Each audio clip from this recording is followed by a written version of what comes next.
जैसे कथाओं के माध्यम से अलग अलग देश में, अलग अलग शहरों में मुझे जाने का अवसर मिला, तो लगा कि क्यों ना कुछ ऐसा किया जाए जो बीमार पशुओं के लिए थोड़ी मदद हो सके, उनका इलाज हो सके। अगर उनको कहीं पांव कट गया है या उनको फ्रैक्चर हो गया है या उनको कोई बीमारी है, तो उसका एक प्रॉपर हॉस्पिटल अभी तक कहीं नहीं है।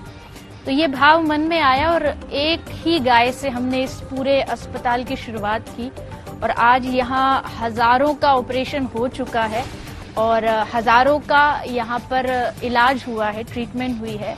और अभी भी लगभग यहाँ 400-500 गाय हमेशा एडमिट रहती है और गाय के अलावा भी जितने भी पशु पक्षी हैं सब यहाँ आते हैं और सबका यहाँ पर प्रॉपर ट्रीटमेंट किया जाता है। आईसीयू वार्ड है, एम्बुलेंसेज है, डॉक्टर्स हैं, सर्जन्स हैं, सारी व्यवस्था यहाँ पर गौ माता के लिए प्रोवाइड की जाती है।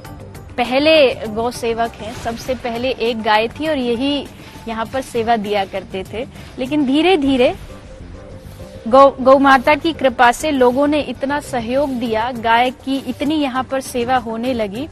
और वैसे भी आज भी जब हम कहीं कथाओं में जाते हैं, लोग अपनी गौशालाओं में लेके जाते हैं, तो वहां पर गायों की दशा देख करके बड़ा हृदय द्रवित हो जाता है और लगता है काश ऐसा अस्पताल हर शहर में, हर गांव में, हर राज्य में होना चाहिए। यहाँ तक कि अगर सरकार भी अपनी तरफ से इस प्रकार की सेवाएं देगी तो उससे हमारा जो गौवंश है, गावो विश्वस्य मातरः, गाय विश्व की माँ है, वो बच सकती है और उनका इलाज सही ढंग से हो सकता है।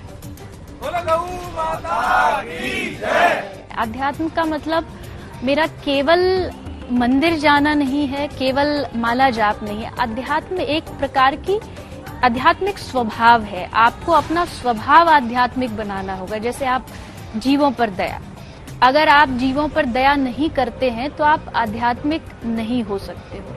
आध्यात्मिक होने के लिए नरसिंह मेहता ने कहा, वैष्णव जन तो तेने कहिए जे पीर पराई जाने रे।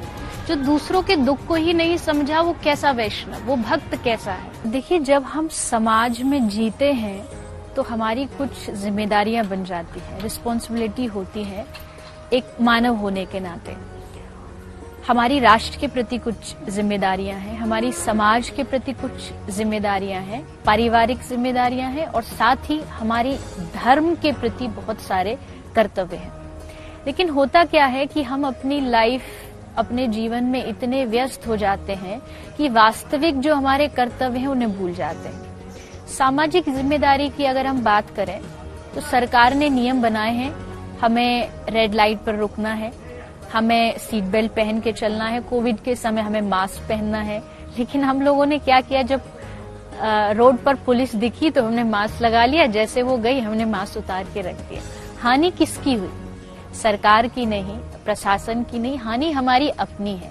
हमें समझना होगा कि जरूरी नहीं कि हमें अपने राष्ट्र के प्रति अपने कर्तव्य निभाने के लिए दंड से ही डरे कि हमारे ऊपर सरकार ये चालान काट देगी, ऐसा हो जाएगा, वैसा हो जाएगा। आप सोचिए कि भगवान मुझे हमेशा देख रहे हैं। देखिए, सीधी सी बात है, अगर आपको अंधेरे को कम करना है तो एक ही उपाय है कि थोड़ी सी रोशनी जला दीजिए, उजाला कर दीजिए। ठीक उसी तरह अगर आपको नेगेटिविटी को, नकारात्मकता को अपने से दूर करना है तो थोड़ी सी अपने अंदर पॉजिटिविटी भर लीजिए, सकारात्मकता भर लीजिए। अगर बात हम सत्संग की करें, जो श्रीमद् भागवत का मैं गान करती हूँ, वो एक प्रकार की पॉजिटिविटी आपके भीतर भरने का काम करती है।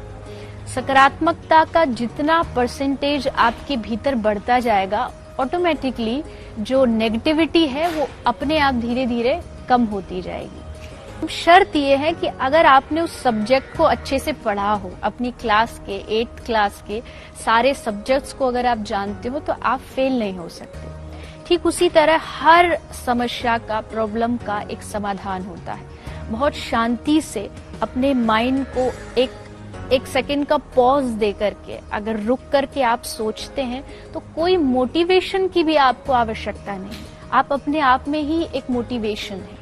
आप अपने आप को ही मोटिवेट कर सकते हैं और ये कह सकते हैं अपने आप से कि भगवान ने अगर ये प्रॉब्लम मुझे दी है तो कहीं ना कहीं इसका सोल्यूशन मेरे पास है, तभी उन्होंने दिया है, नहीं तो ऐसा संभव, भगवान कोई कम बुद्धि वाले तो नहीं है, वो सर्व सामर्थ्य है।